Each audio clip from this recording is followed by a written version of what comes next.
Hello, Vincent Paul. Sound check. Okay, thank you.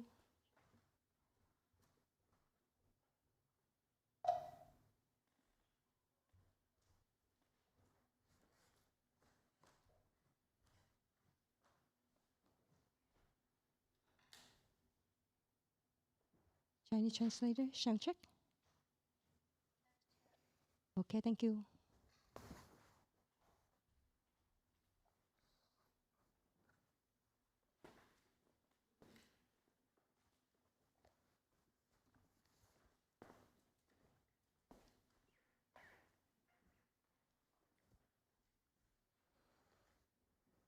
Hello, home, sound check.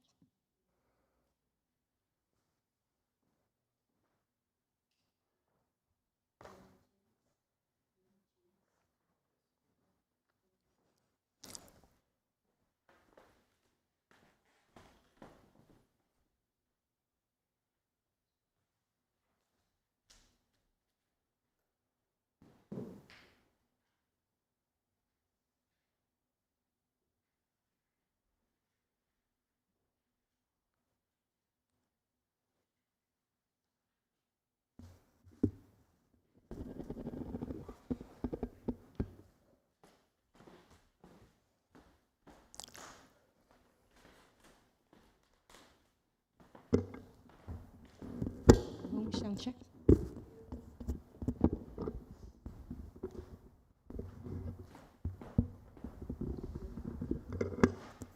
Okay, thank you.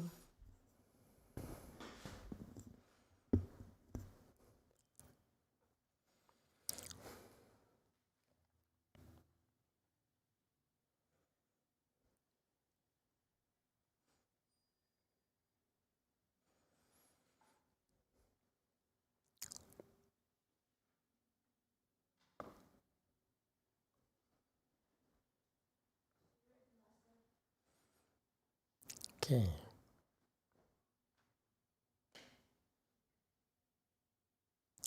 Hello, everyone. Thank you for coming to our chant class tonight here in the U.S. It's designed to accommodate our Asian followers. So welcome to all of you. Let's see, what shall we talk about today? Anyone has any questions? Okay, think about it, okay? I'm still struggling with the jet lag, but it's getting better. It takes a while, but it's part of a learning process as well.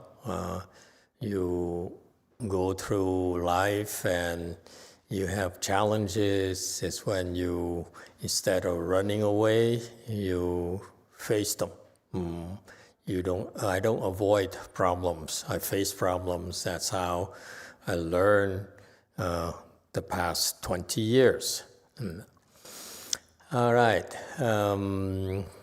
Chan is very special. Yes, JC? 예. 안녕하세요, 마스터. 아미타불 마스터 질문드리겠습니다. 네. 그 만트라를 이제 그 일정한 숫자를 정해놓고 이제 데일리로 할 때 이제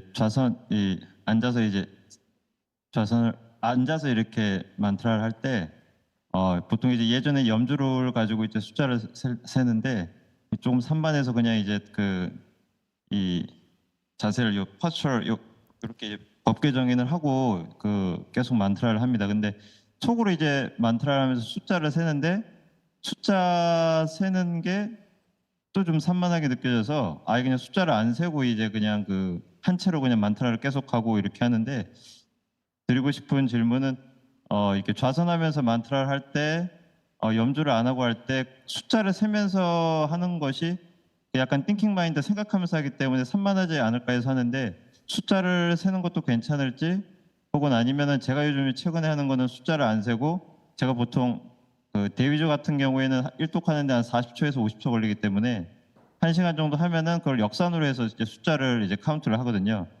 그런 식으로 하는 것도 괜찮을지 좀 여쭈고 싶습니다.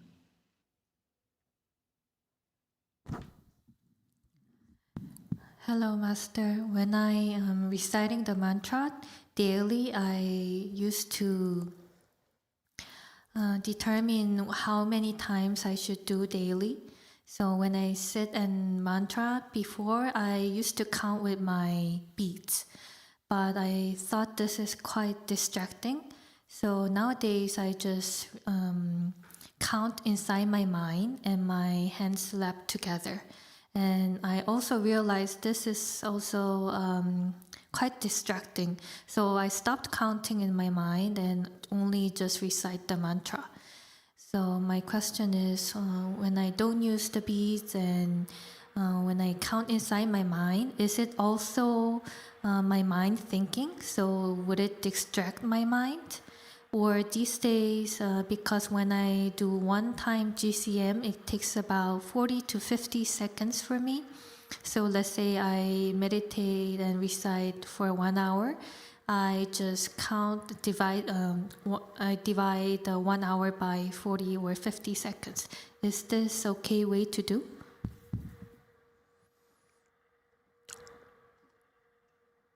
However you want to do it is okay.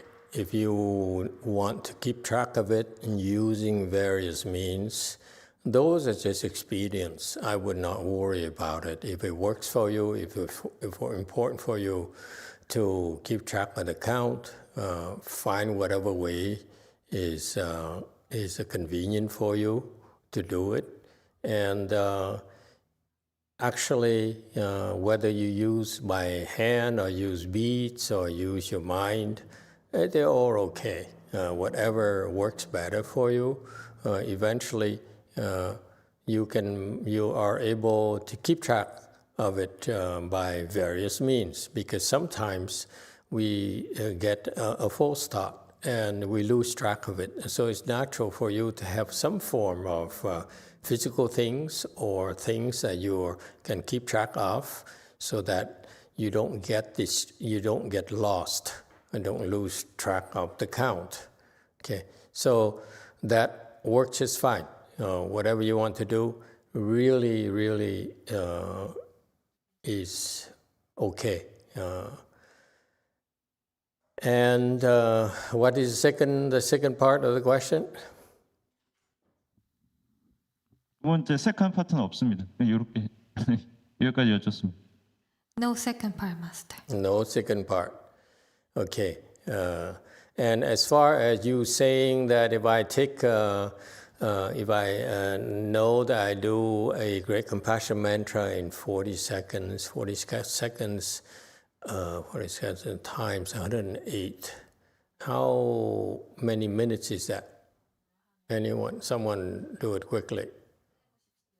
40 seconds each time times 108, that's how many minutes for one round? 120 minutes. 120 minutes, that is slow, okay? You could be a lot faster than that. So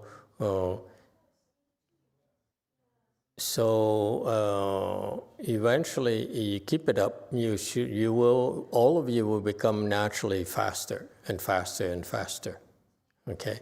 And if you want to be faster, one way to train for it is to recite it for, let's say, the entire day without any distractions. Okay, it will come naturally. When I was at a novice and I forced myself to recite faster, I discovered certain ways to do it, and so it's a matter of focusing and concentrating for extended period of times, and eventually you understand why you're slow and what it takes to be faster and even faster and even faster. And so 40 seconds is kind of slow, okay? Meaning that you still have a lot of errant thoughts when you recite the mantra, all right? But that's okay, it's a natural evolution, nothing to be concerned about. Okay, just more recitation, with concentration. I was lucky. I was working with Bodhisattva, and we both discovered how to do it, and we confirmed for each other. So I lucked out. So I lucked out in a sense. I had someone to cultivate with, and we can compare notes. Okay.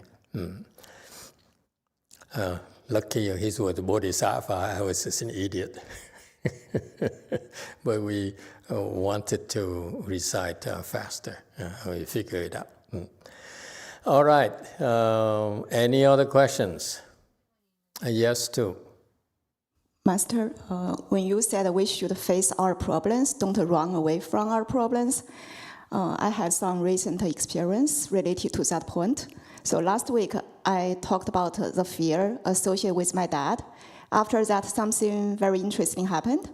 The next day, he was waiting for us. And before I got into the car, I was already getting very nervous because I knew he would be angry every time he waits for us. So when I got into the car and started driving, as expected, he started to complain that I didn't do proper planning, so he had to wait. I noticed that my body was starting to get tense. And then one voice appeared, I'm fine, I'm no longer a little girl, I can defend myself. And the fear just disappeared just like that. And now I'm no longer afraid of him. I'm even not afraid of talking about the temple in front of him. In the past, I was so careful not to mention the word temple. So, yeah, thank you. I don't know whether you helped out secretly. I like to claim I helped you secretly. But I did not, unfortunately. Okay. Because I had been struggling with that for so long. I think revealing my weakness in public was really a sign that I was ready to face it directly. Yeah, very good. I'm glad to hear that. One thing, go ahead. I do have a question. Again, related to my dad, there's many layers. I love him and want to take care of him, but if I'm honest with myself, I don't really like being around him. How can I learn to enjoy spending time with him, actually? I don't know. I'm afraid you asked the wrong person. Traditionally, in our training, we're supposed to renounce joy and the fun. So I wouldn't know how to advise you because our traditional model is to let go or even having fun. Okay, so don't ask a monk how to have fun because most monks would have to lie to you.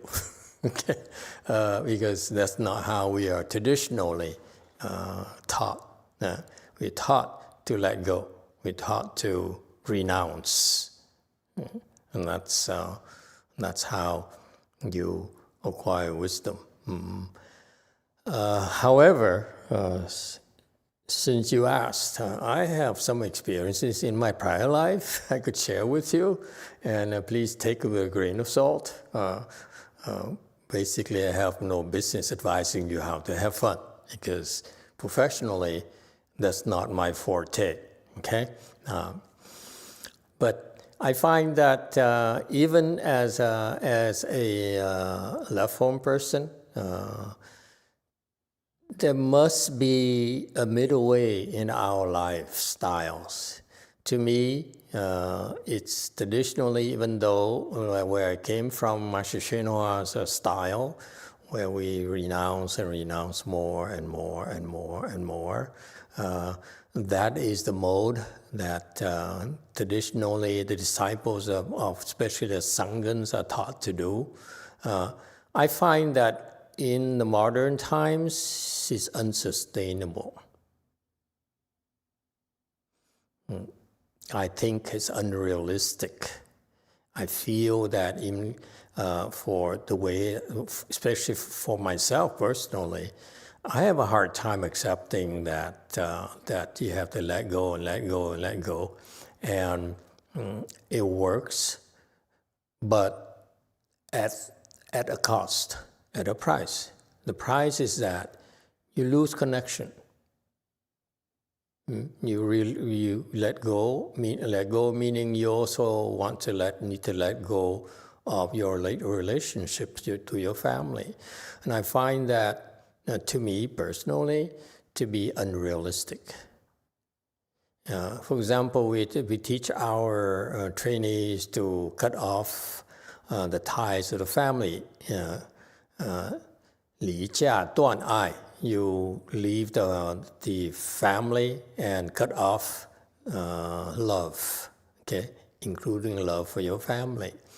And I find that is okay initially, but I don't think that's what it really means in the instructions, okay?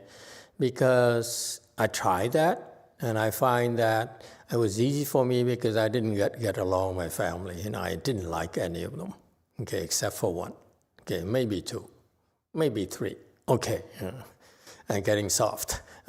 But the point here is that I don't like the style of denying it. Okay, and this is what I find to be wrong with how people live their lives. They deny it. They deny what's important to them instead of facing it head on. Initially in Sangha's training, we teach them to cut them off, but I don't feel that it should be interpreted as forever. Okay, and so it's like I'm gonna postpone it for now. I'm not gonna touch it for now, but eventually, when I'm able to handle it, I will handle it. Okay, so I don't feel that the people who train me, train the Sanghas traditionally, are not quite there yet. That's why they still are skewed in their approach in cultivation. And because of that, they influence you in being skewed in your relationships as well. Okay? And so one thing I would make a comment to all of you is that it doesn't matter who you are, whether you're a left-form person or a lay person, man or woman. There's one thing that the trainers, your sanghas, your masters don't teach you is that one thing that's very, very bad for you is to run away from your fear.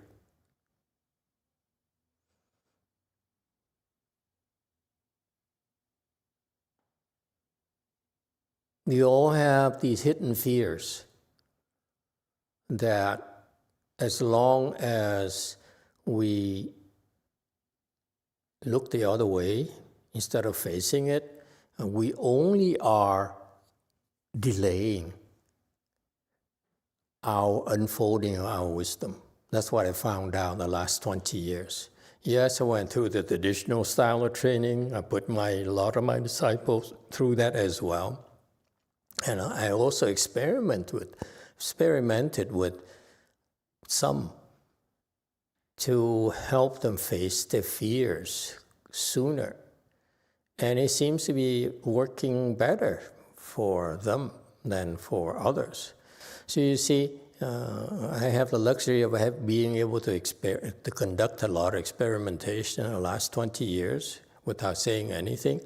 And that's why I've decided I'm not gonna, with all due respect, the traditional style works for Asia, but I feel this might work for the 21st century, for example.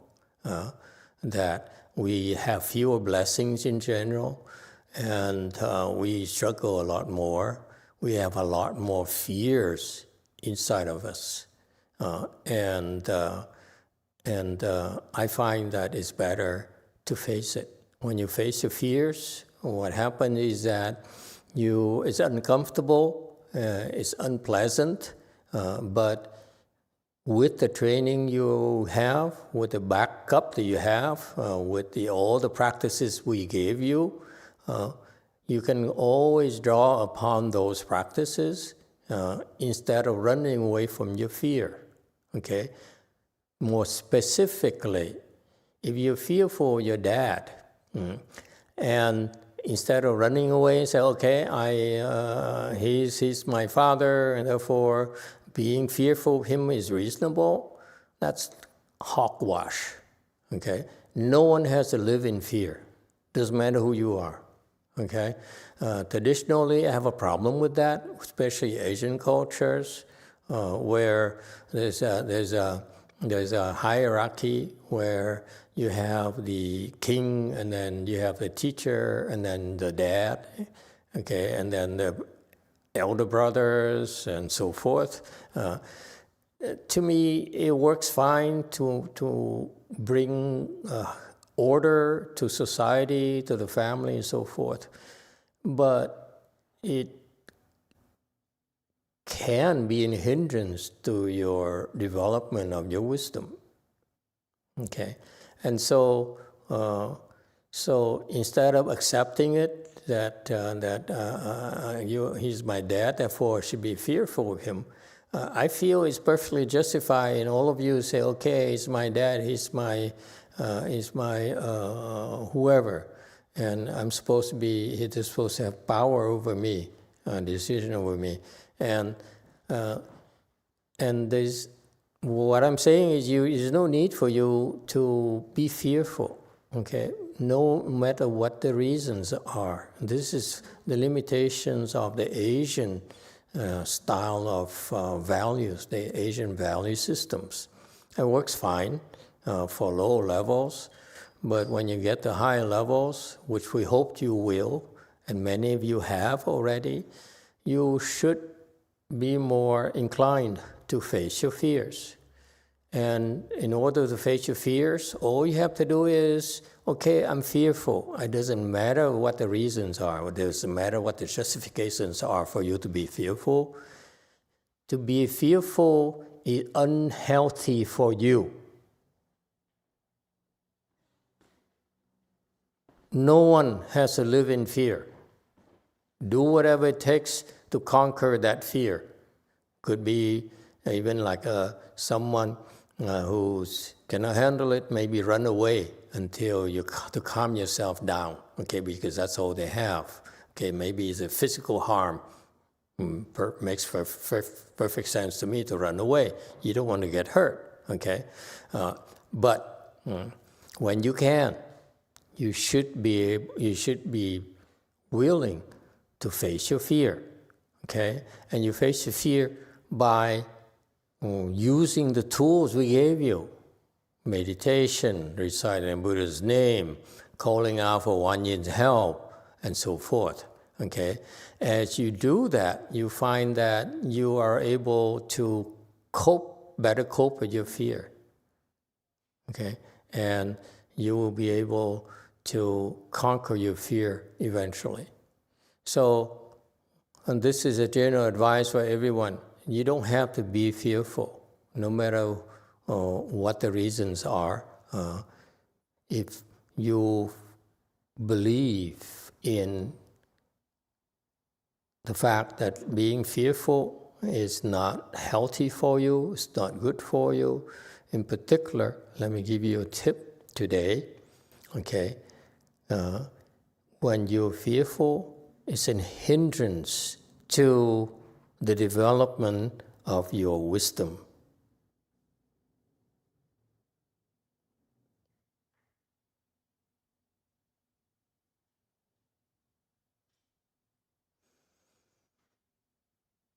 So that's why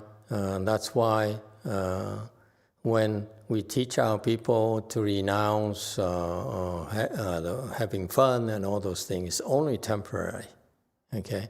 Because it's only in order to build up their stamina, their resistance level. But eventually, you have to learn to choose a middle way, if you will, in that for me, I'm guilty of that. I ask my disciples to eat one meal a day and allow them to eat breakfast, because that, to me, is a very important meal. And I don't want them to be too skinny. It looks bad. It looks extreme. And nutrition is very important. This is why I learned, I discovered the last 5 years or so. I followed my teacher's instructions. Don't worry about nutrition. I find that to be not helpful. Okay, it works for him, but it doesn't work for us. There's a price to pay if you ignore nutrition. And so the message is that you have to eat properly. You have to eat a balanced diet, and breakfast is a very important part of that. I insist on making sure that we provide you with proper nutrition, proper breakfast, and if you need supplements, we buy supplements for you. That's my responsibility. Okay, your diet, your nutrition is very important to me. So whatever you need, I pay. Don't worry about it. Okay, and anyone who dares goes against that, I will remove those people. This is a new rule. Okay? Nutrition. Take care of nutrition of our people, our trainees. All right.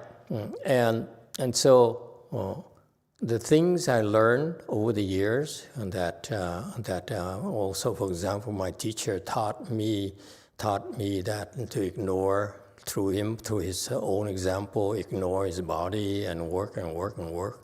I found about 4 or 5 years ago it would kill me, okay?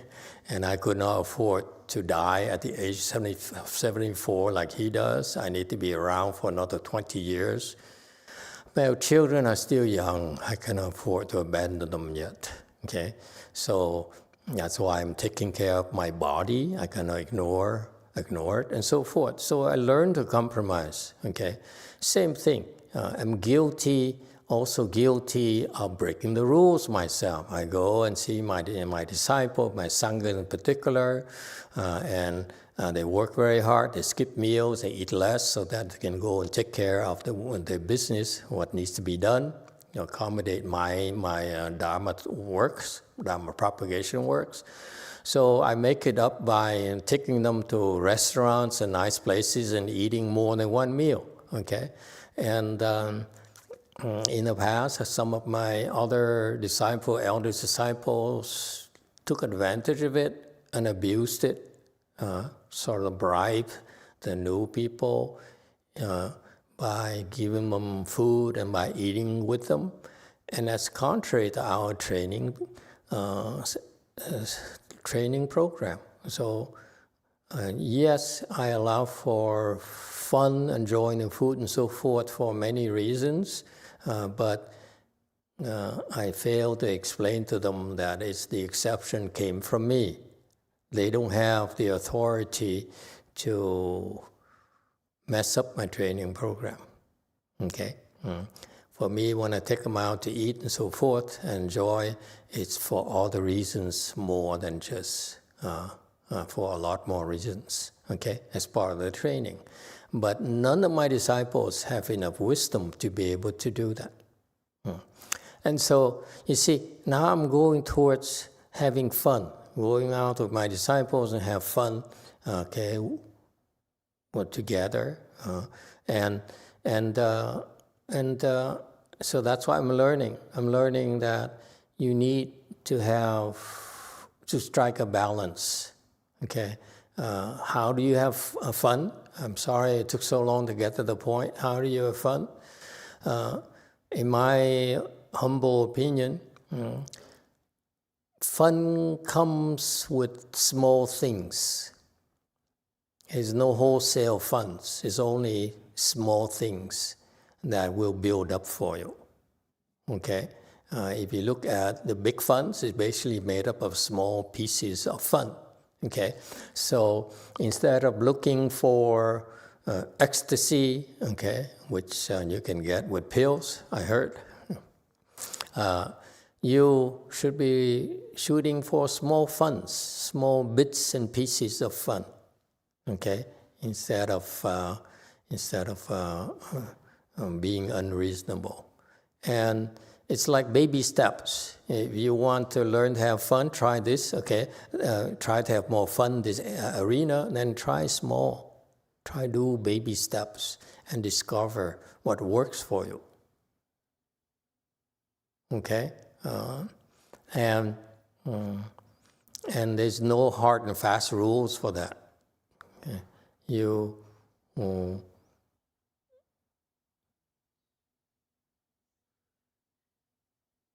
I feel that there must be a balance between hard work and have fun. You cultivate and you make a lot of sacrifices to do that, and you have to compensate that with balance it out, okay, every now and then. All right, and so. Did I answer your question? I ramble a lot. I think my real question is,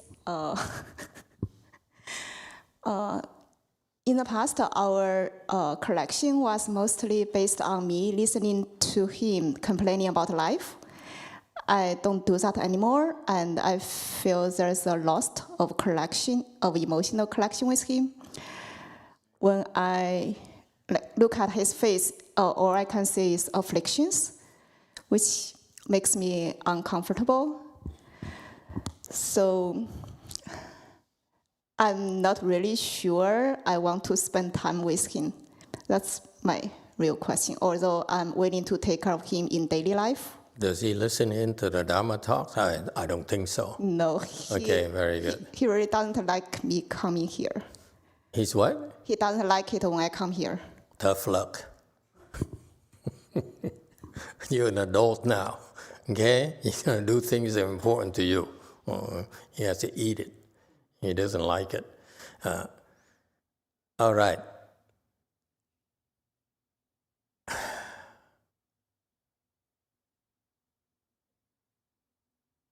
My memory is very, very, very short term right now. And my buffer is very small right now. It doesn't refresh very well right now. When it comes to interpersonal relationships, again, you should have a balance. Okay, it takes two to tango. You want to do it well, there must be a cooperation. You need to work together well, okay? And you do it well, it's a beautiful dance, very adorned, and it's a lot of fun for everyone involved. And so it's the same thing. At this point here, he belongs to the past, where he's stuck on the model where he can impose fear upon you that work for him. Okay, and that's how Asian men are raised in that culture, in those cultures. They're raised to believe that they have power over women. And they're finding out, the young ones are finding out that the women are rebellious. Actually, not the young ones. Recently I went to Korea. Now my old disciples also are rebelling against me. So, what a disastrous thing. An Asian old man like me having rebellious old disciples, that's not acceptable.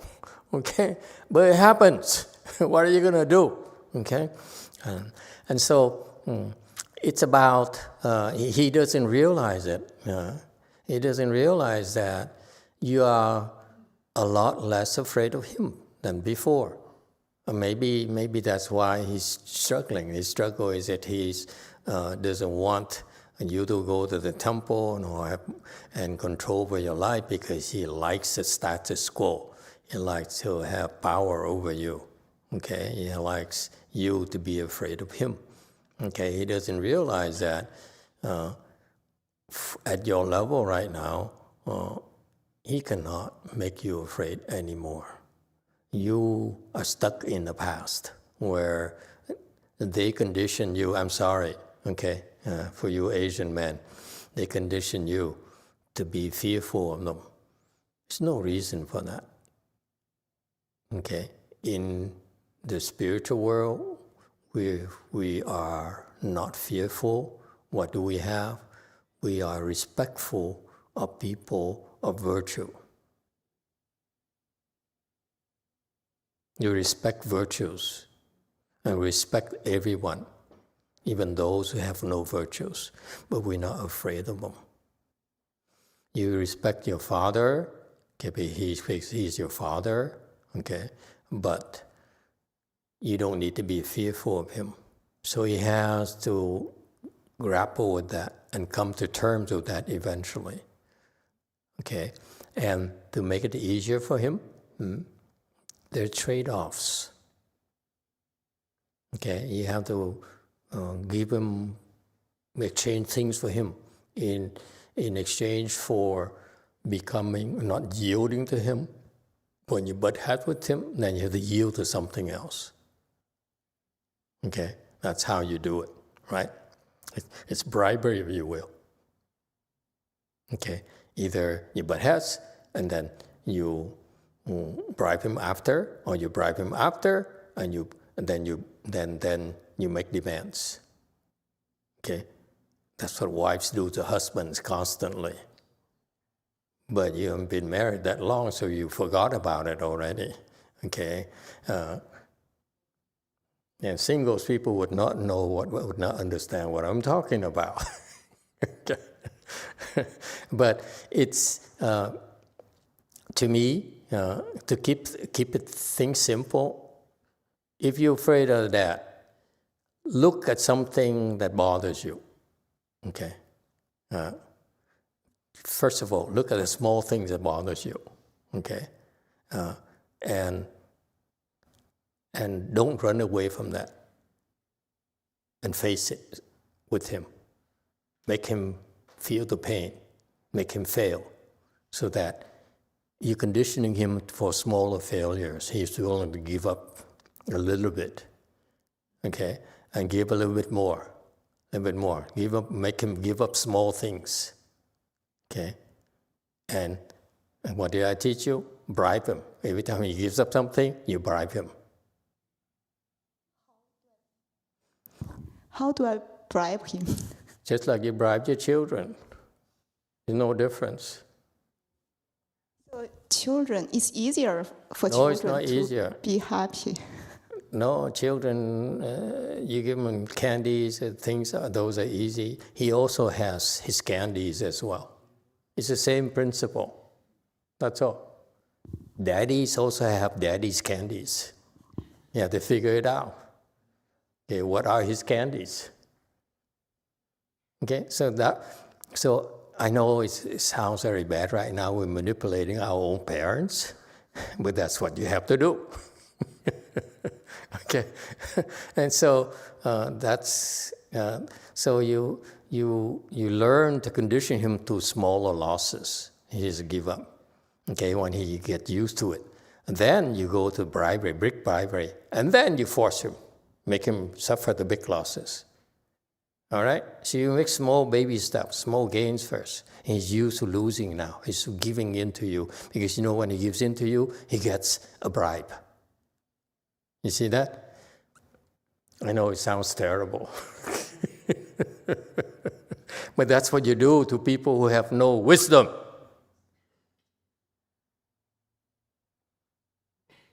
You can't reason with them.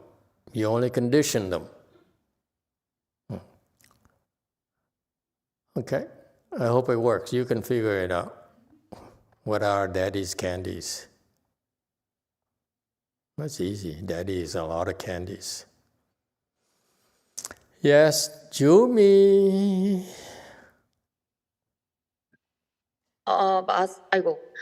마스터, 그 공격이 몸으로 집중될 때 어떻게 방어해야 되는지 질문 드립니다. Master, my question is when the attack is concentrated on your body, how do we defend it? What attacks? I mean, your husband beat you up?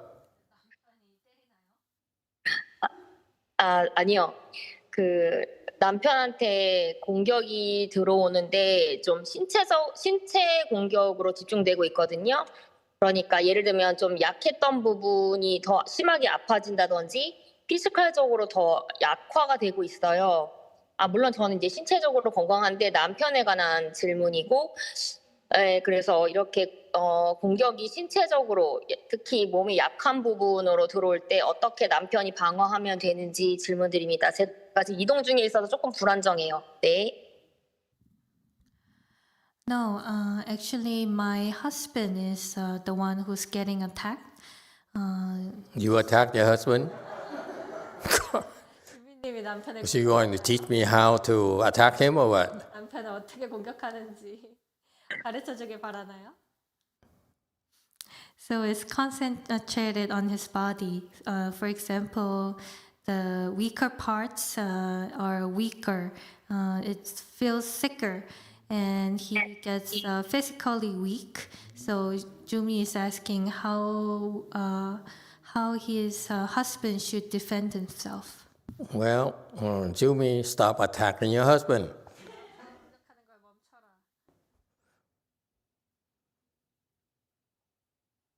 마서 제가 아니고, 네. Master, not me. And who's attacking him? His girlfriend? 아닙니다. No.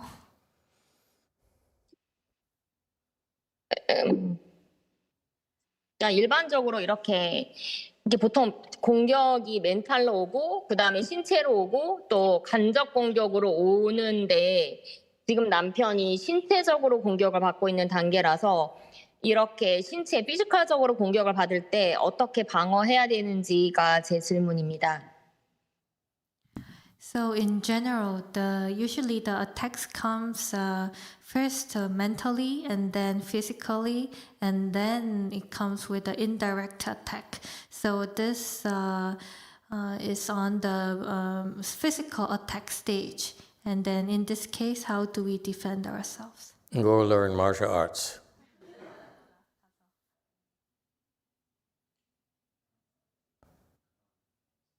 All right.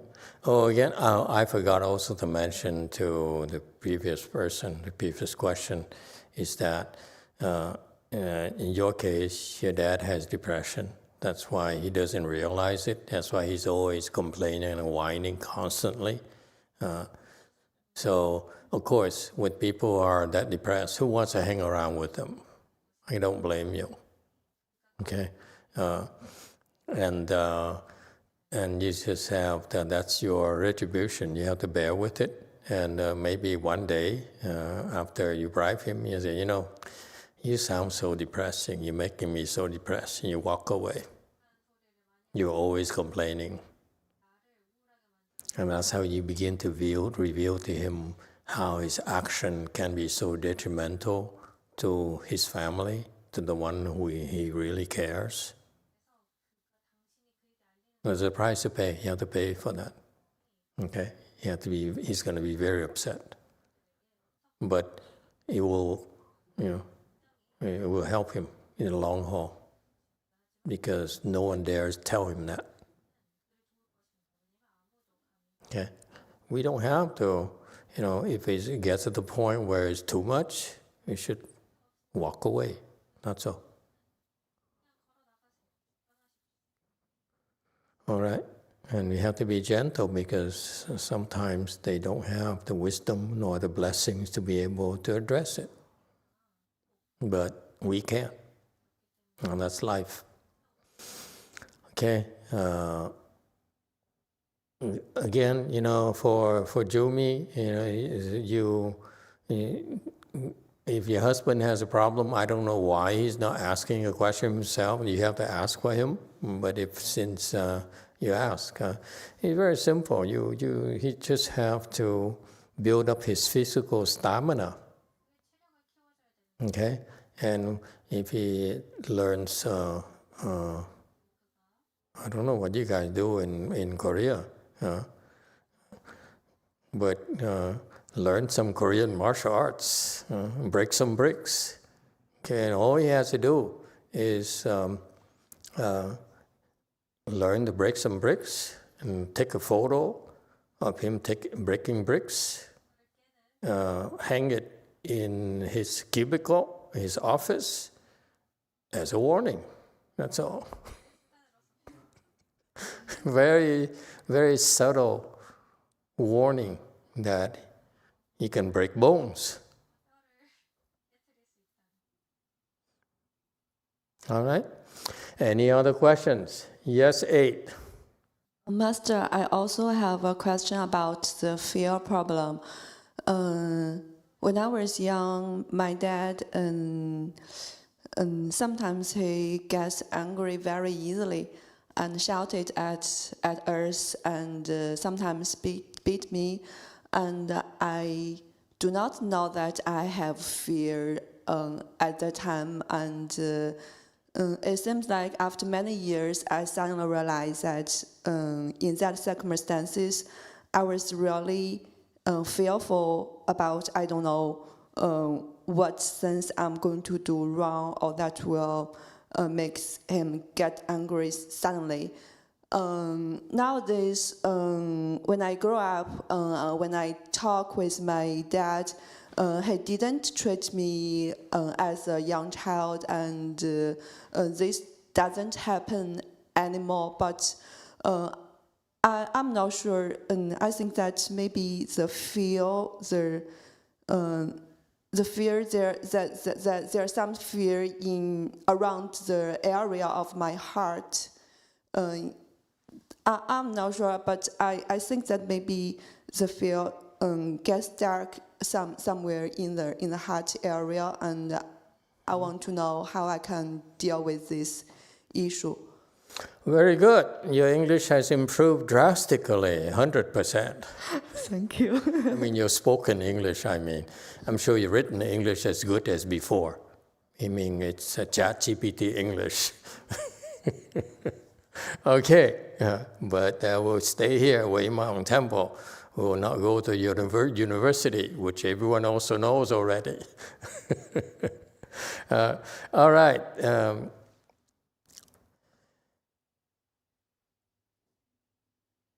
I really feel sorry for Asian children because I'm guilty of it too myself. Okay, because in my era in particular, as I'm a little bit probably older than your dad. Okay, we use having our ways, and we can blow our top whenever we feel like, and I still do. Okay, it's not really my fault. It's a generational issue. But the reason he changed is because he changed for the better, of course, but also because it doesn't work anymore, okay, for you, because it's easier to instill that kind of fear in children, but adults, they fight back, okay? So we learn to adapt. What's this thing here? This is what if you go see a shrink, okay, a therapist, they would say that you probably have a form of PTSD, post-traumatic SD syndrome disorder, something like that. Because you experience something so shocking, so upsetting that it affects you psychologically. Okay, and you have this huge scar that every time anyone touches anywhere near it, you really overreact. Okay, and that's what happened to these people. And it happened to soldiers, happened to people who've been abused, who have her husband had been abused by Jumi and so forth, who beat up her husband. So understandably, we men have feelings as well, okay? But usually the PTSD is something that that is woven into your psyche. And when you ask a question, I know it no longer affects you as much anymore.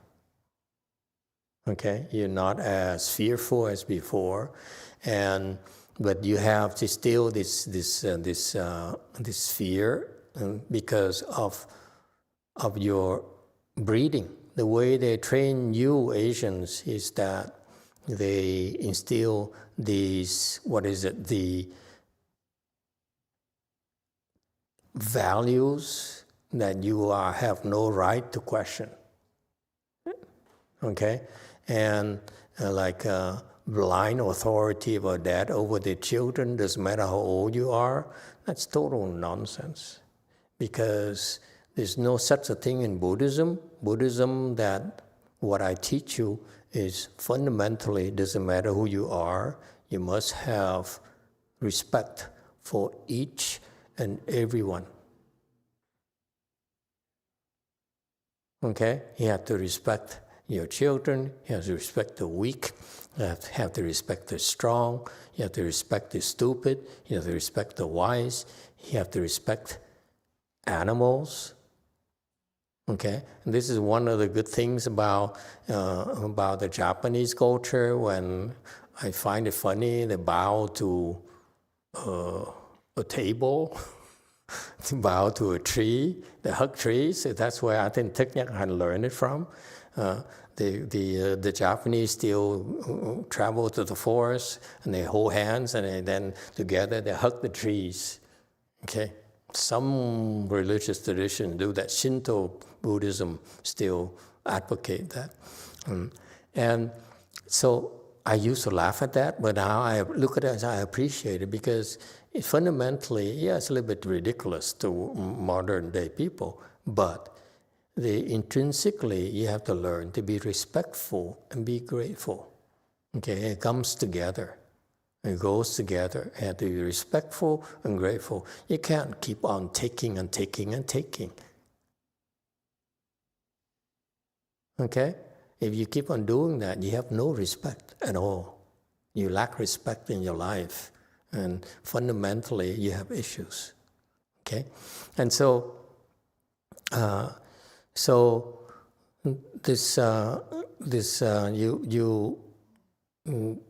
just if they lack that fundamental respect for others, they have problems. Okay? It's their problem, it's not your problem. I don't think that, and for you in particular, I don't think that you need to be traumatized by it anymore, because in the way you deal with that, unlike the average person who doesn't have the training you have, doesn't have the samadhi level you have, okay, that you bring it up and say, okay, this bothers me, I still have this fear of my dad and so forth. And you keep on looking at it instead of accepting it as a given, like the PTSD people. They say, okay, this happened, this triggers me, therefore I don't go there. Okay, we are different. We face it. We meditate on that. Okay, and that's how you rise above it. Since in this training here, you build up your samadhi, your resistance level, you will. That's why all it takes for you is to confront it. And the problem will lessen and lessen until it disappears. And eventually, when you get a little bit higher, all these problems can be solved this fast. Okay? Yes, JC.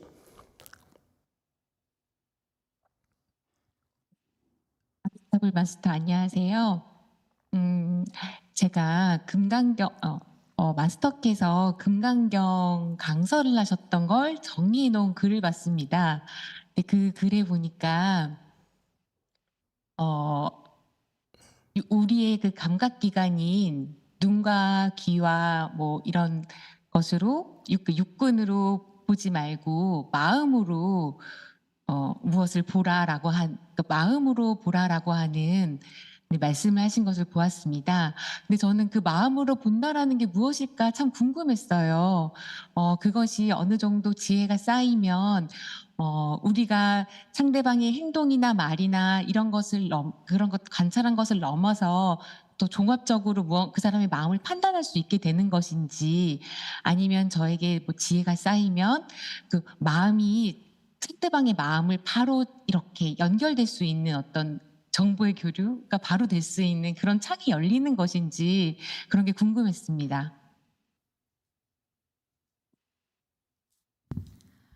Master, I saw your Vajra Sutra lecture that someone organized it in the text, and then I read that our sense organs, such as eyes, ear, the 5 skandhas, you said don't look with your 5 skandha, look with your mind. And I wonder what that is. If I have certain level of wisdom, do I get to not very affected by what they say, but more connect to their mind directly, and there's some exchange of information so that there's a new window open that I can connect with this person? How does this work? Okay. I don't remember those instructions. Unfortunately, when I explained the sutra, it was something like several years ago, 10 years ago maybe. And if I were to explain it again today, I'd probably do it differently. I probably will disavow a lot of things I explained. Okay, I'm wishy-washy. I change my mind constantly. However, I explained it that way, to be truthful, because it served my disciples back then. If I were to explain it again today, my disciples' level have risen tremendously, so I have to would explain it quite differently, if you will. Okay, so honestly, I don't remember how I could explain to you that don't look with your eyes and ears and nose. Okay. And I don't think I would ever explain it that way, so I would ask you to revisit that. However, to save you time, if I were to explain it again today, I don't think that's how I would explain it. Okay. Your understanding is too vague. It's too theoretical. Okay, and you trying to, in other words, in American expression, you taking a big bite, and it's more than you can chew. Okay, you take this big bite and put it in the food in your mouth, you can't really chew at all. Okay, so I would not look at that way. I would not look at the eyes and ears and nose and so forth and mind and so forth. I would rather, for you, I would rather concentrate on my affliction. Let me tie it for you, okay? If listening to the words make you afflicted, that has to do with your ear organ and your ear consciousness. If that's what bothers you, okay, then work on that. Because not only the ear organ, but also when someone yells at you, not so that the unpleasant sound, but also the eyes also dislike what they're seeing as well. Okay? And your mind also, in some cases, for example, for those people today, the mind then brings back memories of being of the big suffering in the past, and that the PTSD then is triggered again. Okay, that's too much. Okay, for you in particular, that section there in the Vajra Sutra, excellent sutra there, if I were to apply that, I would only focus on one thing through the 5 sense organs or the 6 sense organs that bother you. That's all. Okay? It's too much, too many organs to deal with at the same time. Okay? It's not feasible. It's not practical for you. Okay? If you have to be specific, you can talk to your sunim, local sunim, and ask her, if just citing example we heard today, my father, the relationship with my dad is very important. Relationship with my son is very important. Relationship with my husband is very important. Relationship with my boyfriend is important. Okay, my boss is important.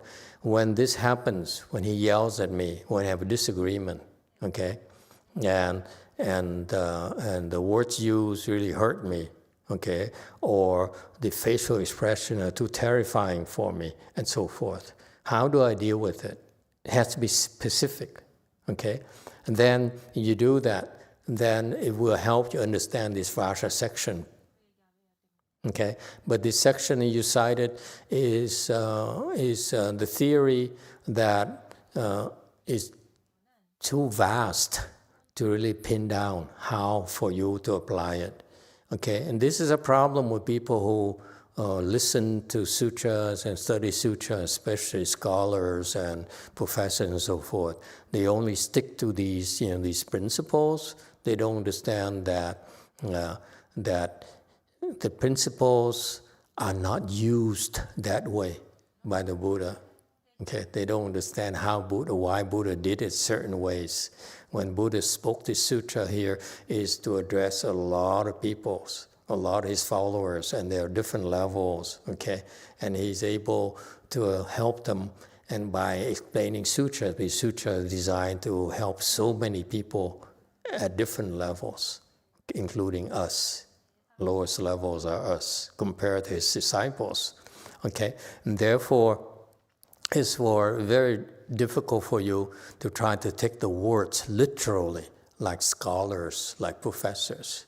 Professors are living a different world where they only live with words. We live with deeds.